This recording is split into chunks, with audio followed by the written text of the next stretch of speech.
Hoje a gente vai falar sobre essas síndromes gripais que vem crescendo e até o governo alertou aí e decretou estado de emergência por conta disso. Quem nunca teve um resfriado na vida, né? Você vai tirar a primeira pedra, todo mundo, né?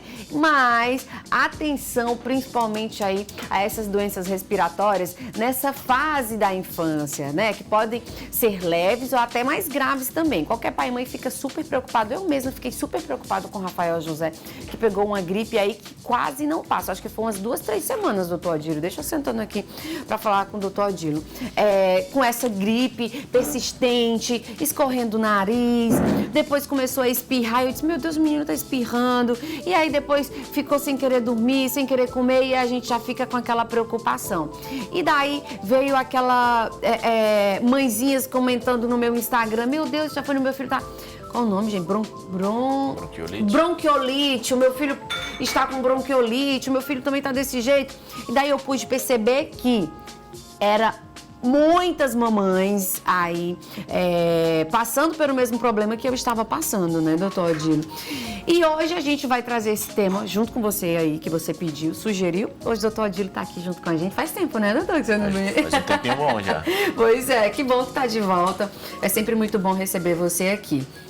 Doutor Odilo, médico pediatra, e vai esclarecer suas dúvidas. Hoje a gente fala sobre doenças respiratórias na infância e você pode participar junto com a gente pelo 995539291 e também pelo nosso Instagram, @PGMBomDemais. Então já participa, já interage junto com a gente, tá bom? Doutor, bom dia. Síndromes respiratórias na infância é algo que a gente não pode fugir, né, doutor? Vai acontecer, sempre vai ter. Por que essa causa? Por que se alarmou, se alastrou tanto? Bom dia, é sempre um prazer estar aqui. Então, síndrome respiratória, como você falou, é muito comum. Todo mundo que tem filho vai passar, vai ficar aflito por isso, mas não tem como escapar. Principalmente depois que os filhos entram na escola, que isso se intensifica. Eu sei, é uma má notícia. Quem está ouvindo agora vai estar tendo um leve desespero, mas infelizmente se intensifica quando entra na escola. Exatamente porque, principalmente no primeiro semestre, tem uma combinação de fatores. Aqui está chovendo mais, então está mais úmido, o vírus se transmite mais facilmente. E aí quando junta com a escola, que são várias crianças juntas no mesmo local fechado, e infelizmente aqui também é muito quente, então acaba sendo fechado por causa de ar-condicionado, ventilador, etc. E aí acaba ajudando a concentrar várias crianças, sempre vai ter uma gripada, às vezes nem sabe que está gripada ainda, mas já está transmitindo esse vírus, e aí vai espalhando para várias outras. E vai espalhando para várias outras, né? Aí já tem mãezinha, gente, já tem mãezinha participando, pode participar pelo 995539291.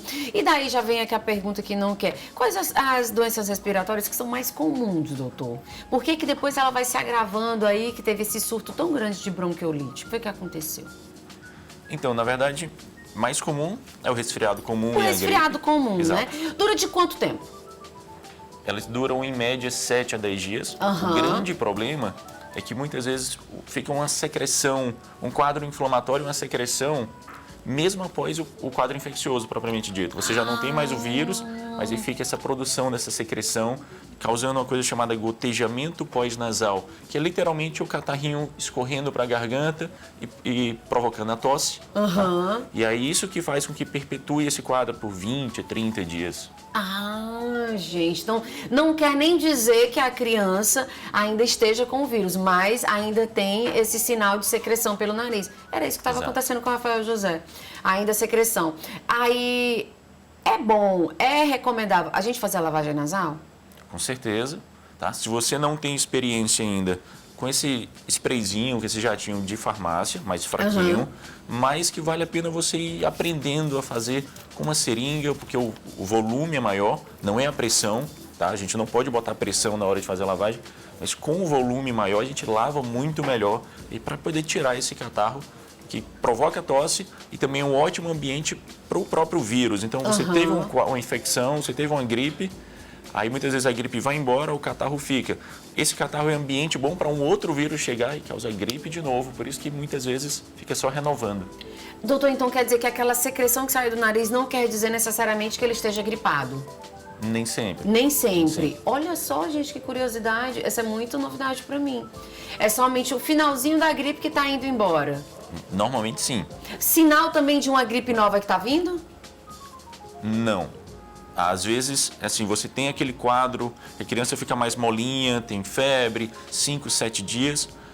Quando você percebe, assim, a criança já está até com um estado geral melhor, ainda tossindo, mas um estado geral melhor, significa que certamente, né, a infecção já acabou, é só essa secreção. O que, como é um ambiente bom para bactérias e vírus, pode ser que daqui a pouco venha uma nova, porque tem um ambiente mais favorável para esse vírus. Gente, olha só. Tá vendo aí? Isso dá até mais tranquilidade pra gente, porque a gente sempre acha. Por isso que eu achei, eu disse, meu Deus, esse menino tá com 5 semanas aí com essa gripe que não passa. E eu lavando o nariz.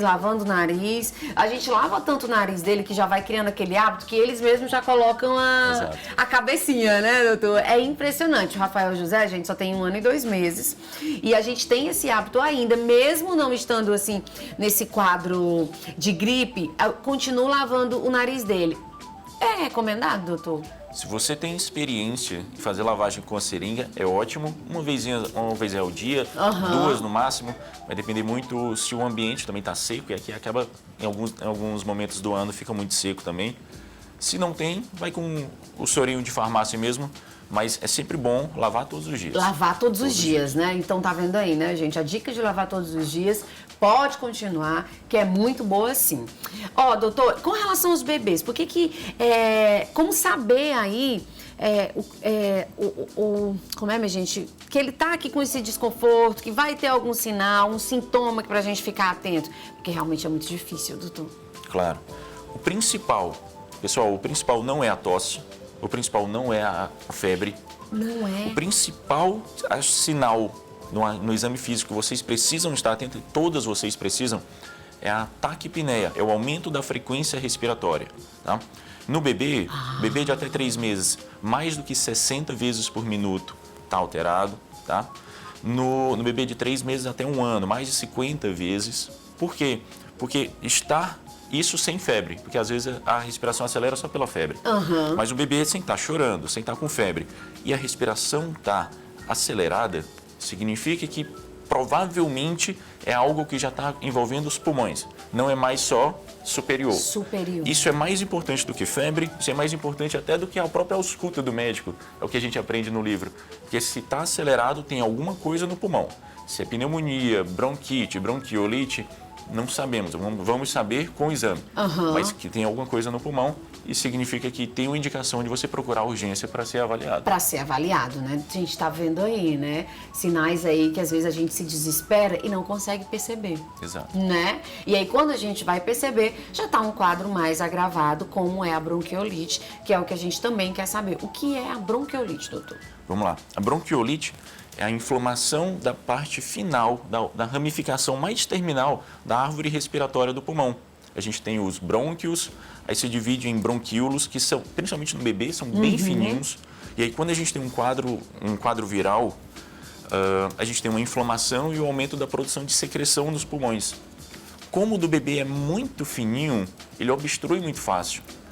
Por isso dá essa impressão, por isso dá essa sensação de cansaço muito mais rápido do que num bebezinho, não é nem criança, não.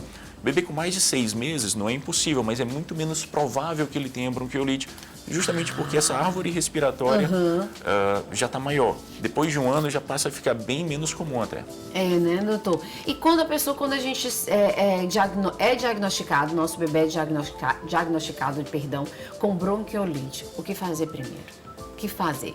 Vai levar ao médico? Na verdade, até antes a gente tem que perguntar aqui quando levar ao médico, né? Perfeito. Se o bebê ou a criança está apresentando febre, está apresentando recusa dos alimentos, está apresentando esse cansaço, esse aumento da frequência respiratória, mesmo que não aparente tão cansado assim, não está fazendo força para respirar, mas já tem esse aumento da frequência, precisa procurar o médico. E aí ele vai examinar e vai chegar, talvez precisando de um exame, talvez só com um exame físico, chegar numa conclusão de uma hipótese diagnóstica. Tá mais para pneumonia, bronquiolite, E aí vai conduzindo de acordo, porque são tratamentos completamente diferentes. São tratamentos diferentes, né? Teve casos de mamães que compartilharam comigo que tiveram que levar o filho para o médico e o filho ficou internado, doutor. Chegou até a ir para a UTI. São casos, por que pode chegar até esses casos assim? A falta de levar antes no médico, você pode ser isso? Normalmente sim, mas às vezes não dá sorte, é que é um vírus mais agressivo. Às vezes é um vírus naturalmente agressivo num organismo mais suscetível e aí tem uma evolução mais rápida, tem uma evolução mais grave, mas muitas vezes é falta de assistência ou falta de um acompanhamento dessa assistência mesmo. Por isso que se tem esse diagnóstico de um quadro respiratório mais intenso, é preciso estar em contato com o pediatra ou voltando na urgência para ser reavaliado, sempre que perceber que a febre não está passando, o cansaço, esse aumento respiratório não está passando, tem que voltar para ser reavaliado. Certo. Ó, gente, pode participar aqui pelo 995539291 e tem uma mamãe perguntando se os remédios caseiros podem ajudar nessa questão. Podem. Os remédios caseiros já são comprovadamente eficazes, mas às vezes não são o suficiente só eles isoladamente. A gente sabe que tem evidência científica na canja de galinha, no mel, na cebola. Tudo isso, todos eles têm propriedades antigripais. Às vezes não é o suficiente isoladamente, mas sim são excelentes aliados. O mel a gente não pode oferecer para criancinha, para bebê, doutor, por quê? O mel para menor de 1 ano. Menor de 1 ano. Formalmente para menor de 1 ano. Como a recomendação da Sociedade Brasileira de Pediatria é evitar o açúcar em geral para menores de 2 anos, a gente acaba estendendo a proibição, digamos assim, a contraindicação do mel para menores de 2 anos também. Mas formalmente para menor de 1 ano, porque a Anvisa já falou que pode haver uma toxina chamada toxina botulínica no mel que causa botulismo, que é uma infecção normalmente muito grave, às vezes até fatal, em bebês. No adulto não tanto, mas em bebês é. Em bebês sim, né, doutor? Olha só, gente. Bom, voltando aqui com o doutor Odilo, a gente já estava também comentando sobre essa questão de alergias, né, doutor Odilo, que é muito comum também entre as crianças que pode agravar esse quadro? Exatamente. Quando a criança, o bebê tem aquele quadro mais súbito, sem febre associado, a gente precisa pensar também, precisa lembrar também das alergias respiratórias, da rinite, da sinusite, porque elas acontecem quando tem um contato com um alérgeno, com alguma coisa que essa criança tem alergia e aí muitas vezes a gente nem faz ideia e aí começa. Tosse, congestão nasal, coriza. Então aí faz com que fique por mais tempo e a gente às vezes nem sabe que é o ambiente que a gente está que pode estar causando esse problema. Exatamente. Alergias é adquirida ou é de a família? Como é o nome que chama? Hereditário. Hereditário. Normalmente é hereditário. Normalmente, meu pai do céu. Passa de pai para filho, de mãe para filho. Mas, né, doutor? Exato. Que pena, viu? Ô, Rafael José, foi mal. Doutor, tem pergunta de telespectadora. A dona Maria de Jesus está perguntando aqui. O nariz do meu filho sangra. É normal, doutor? Ela disse que nessa semana já sangrou 2 vezes. Então, normal nunca vai ser. Tá? Às vezes é muito comum de acontecer. O narizinho mais sensível, às vezes tem um vasinho lá dentro do nariz mais saliente, digamos assim. E quando tem um clima seco, ou quando tem uma infecção respiratória mais intensa, com quadro inflamatório mais intenso nesse nariz, esse vaso pode romper e causar um sangramento. Se isso está acontecendo, o ideal é que o otorrinolaringologista avalie, para ele avaliar, não precisa fazer nada demais, às vezes precisa fazer um procedimentozinho para evitar essas recorrências, essas recidivas, tá? Então precisa passar no otorrino. É importante ao otorrino, né? Nada de você achar que é normal, porque não é normal, tá bom? A gente tem até uma pergunta engraçada que já eu vou compartilhar, mas vamos ver aqui um pedacinho da matéria. Ela é um pouco extensa, meninos. A gente vai colocar um pedaço aí em que o governo decreta estado de emergência para as síndromes gripais, que cresceram muito no estado. Solta aí. Por causa do aumento de casos e internações hospitalares por síndrome respiratória aguda grave em crianças de todo o Piauí, o governo decretou situação de emergência em saúde pública. O decreto foi assinado pelo governador Rafael Fonteles e publicado no Diário Oficial do Estado. Esses números, eles estão com uma tendência de alta desde janeiro de 2023. Tivemos em fevereiro e março uma leve diminuição, porém no mês de maio tivemos o pico do aumento do número de casos e de internações, o que causou uma maior procura aos serviços hospitalares. Diante disso, o Ministério da Saúde vem orientando aos estados a realizar a confecção desse plano, e um dos passos desse plano também é o decreto de emergência, no qual não se trata de um estrangulamento da rede, e sim de uma medida de prevenção e cautela para que possamos observar mais atentamente esses números. O governo considerou a necessidade de se adotar medidas urgentes voltadas à prevenção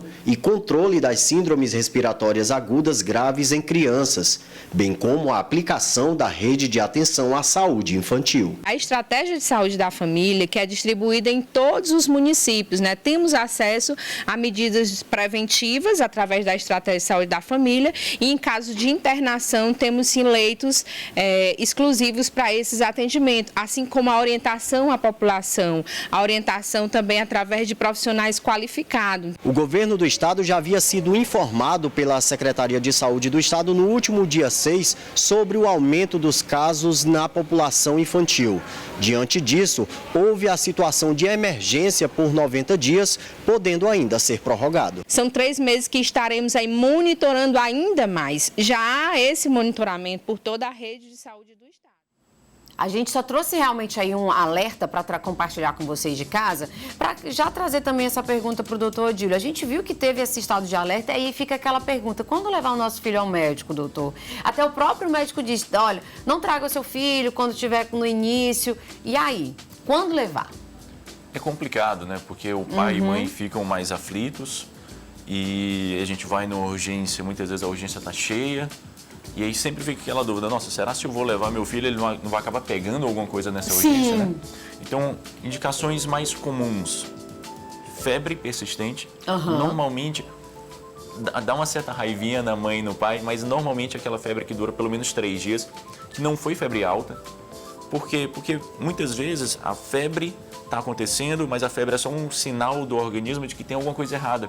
Mas não está claro ainda no exame qual é a causa dessa coisa errada, o que está acontecendo. Dá uma raivinha mesmo. Dá, eu sei, mas é porque, infelizmente, às vezes, muitas vezes, e se você é pai e mãe, você certamente está se identificando, você vai na urgência com 1 dia de febre, o médico não encontra o foco, e aí você volta com 2, 3, e aí esse outro médico acaba encontrando, mas é por causa disso, provavelmente não tinha aparecido mesmo ainda. Entendi. Além disso, recusa dos alimentos, recusa mais importante dos alimentos, tá?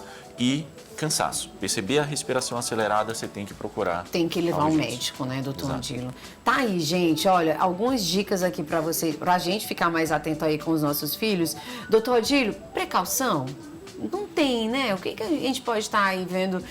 Tipo assim, mas não deixa ele tomar um banho de piscina. Não deixa ele ficar perto do cachorro. É muito sutil isso, é muito complicado, né? É muito complicado, porque quando a gente fala do banho de piscina, do cachorro, é muito mais fatores que causam alergias respiratórias do que infecção respiratória. Tá? Além disso, a gente tem visto ultimamente muita corrida para as farmácias para comprar esses remédios que melhoram a imunidade. Nenhum é comprovadamente eficaz, infelizmente eu preciso te dizer. Não tem nenhum desses medicamentos nada milagroso. Tá? O que vai ajudar? Alimentação saudável. Se for um bebê, amamentar o máximo de tempo possível. Hidratação, certo? E lavagem nasal para remover essa secreção que é, como eu já falei, um ambiente favorável para vírus e bactérias. A partir de quanto tempo que a gente pode começar a fazer a lavagem nasal, doutor? Quantos meses? Desde o primeiro dia de vida. Tá? Só Meu que aí Deus, você eu morria usa... de medo. Eu não vou mentir. Eu morria de medo de fazer no menino. Não, eu tinha medo de fazer em mim. Imagina no menino. Eu só fiz quando ele já era maiorzinho. Mas já pode fazer desde o início? Pode. Se você é mãe ou pai de primeira viagem, usa aquele sprayzinho da farmácia mesmo, que o jatinho é fraquinho, tá?